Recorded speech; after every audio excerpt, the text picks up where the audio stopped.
Okay, so let's talk about ADHD and food. Because for so many people, that relationship is, well, it's complicated, right? It's this daily challenge that so often gets brushed off as just being a picky eater, but it goes so much deeper than that. So today, we're going to get into the real reasons behind this struggle and, more importantly, look at some strategies that can actually make a difference. And this quote right here from a Reddit community, man, it just hits so close to home for so many of us. That bizarre feeling of knowing you're hungry, but having absolutely zero energy or motivation to actually eat anything. It's confusing, it's frustrating, and if you've ever felt that, I just want you to know you're definitely not alone. So what's the deal? Why does something as basic and essential as eating sometimes feel like climbing a mountain? Well, the answer has nothing to do with willpower or not trying hard enough. It's actually all about the fascinating, unique way the ADHD brain is wired.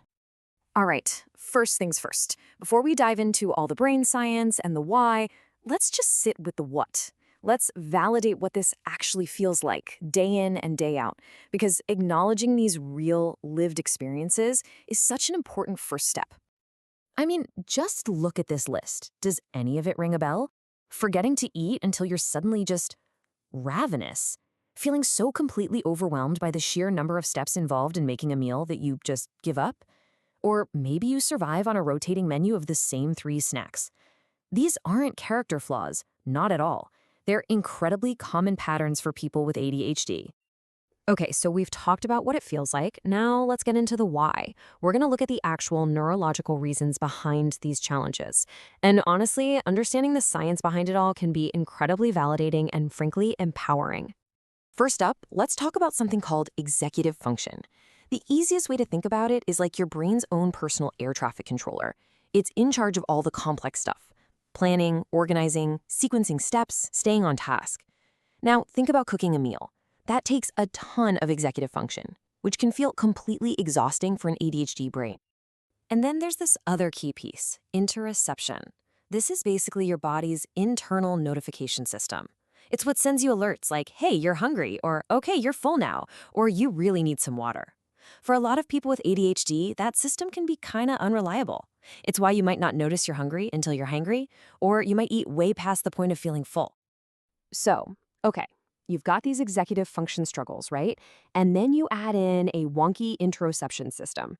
When you put those two together, it can actually lead to a very specific eating disorder that a lot of people, even doctors, have never heard of.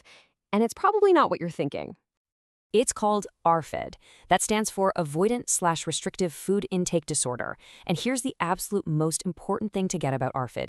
It has nothing to do with body image. The motivation is completely different. It's driven by things like a total lack of interest in food, major sensory issues with certain textures or smells, or even a real fear of something bad happening when you eat, like choking. And this is such a critical distinction to make. You see, anorexia is driven by fears about body image and weight. But ARFID, the motivation is totally different.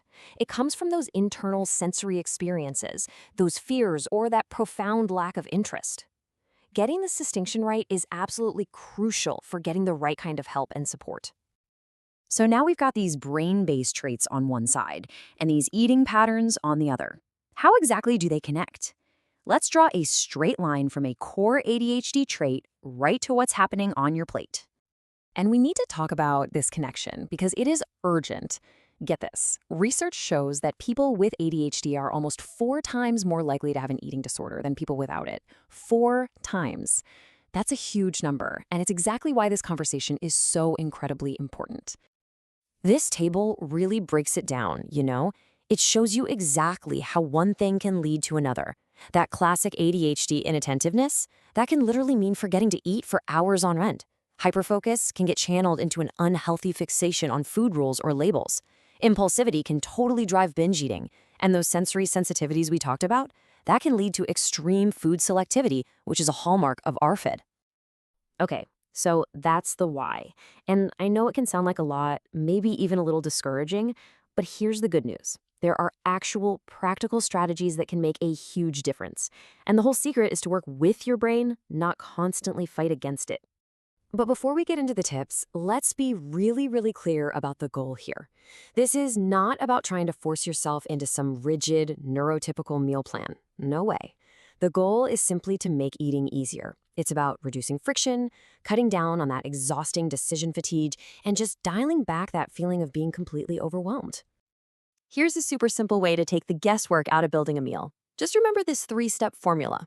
For pretty much any meal, just try to combine 3 things: a protein, a carb that's high in fiber, and some kind of fruit or vegetable. That's it. It's a simple template that helps you get a balanced meal without having to overthink every little detail. Ugh, grocery shopping. It can be a total nightmare, right? So here are some hacks. Instead of buying a million things, just buy fewer, more versatile ingredients. And please, don't sleep on the freezer aisle. Frozen fruits and veggies are amazing and last forever. And give yourself permission to buy those convenient nutrient-dense foods. There is zero shame in a protein bar or a yogurt cup. I know, the phrase meal prep can be intimidating, but it doesn't have to be this big, complicated thing. Try something called body doubling. Just prep some stuff while a friend is over while you're watching your favorite show, or just cook a big batch of 1 or 2 basics like rice or chicken to use all week. And my favorite tip, make a list of your 10 easiest go-to meals and stick it on the fridge for when your brain is just done. Oh, and set alarms on your phone to remind you to eat. Seriously, it works. And I want you to really hear this next part, because it's a quote from a registered dietitian. There is no shame in ordering takeout when you need it. Let that sink in. On days when it's all just too much, ordering food is a valid and sometimes necessary act of self-care. The goal is to get fed, period. So, these tips and tricks, they're great. They really are. But to really create lasting change, we have to zoom out and look at the bigger picture. Because the problem isn't just about individual habits, it's about the systems that are supposed to help us. Because here's the hard truth. Traditional, one-size-fits-all treatments for eating disorders, they just don't work for a lot of neurodivergent people. They weren't designed with our brains in mind. They often end up invalidating our very real sensory needs or executive function challenges, and that can make things worse, not better. And that's where a different approach comes in. Neurodiversity affirming care. Now, what is that? Well, at its core, it's an approach that sees ADHD as just a different kind of brain, not a broken one. It's care that rejects the idea that there's one normal way to eat. It respects sensory needs, it focuses on working together instead of forcing compliance, and it actually helps. So I want to leave you with this final thought, this big question. What if we've been looking at this whole thing backwards? What if healing isn't about trying to fix the person to fit into a neurotypical box? What if it's about finally changing the approach to fit the person?